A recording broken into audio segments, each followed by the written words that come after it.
show you how to hide drive C, D and D from any drive on our computer system. So let's start the video. Guys, if you don't subscribe my channel, so please subscribe my channel and like and share my video. If you have any problem and any query, so comment me in the comment box. Let's start the video. First of all, open the run and type gpedit.msc, then enter.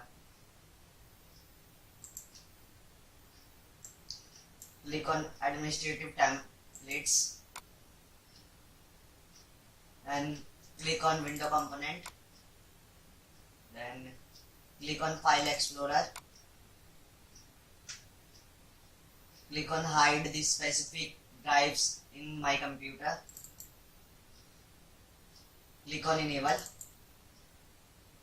and select a restrictive drive that you want to hide,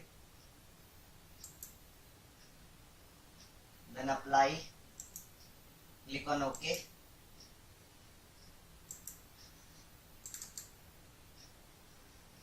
Guys, you can see this D drive is my hide.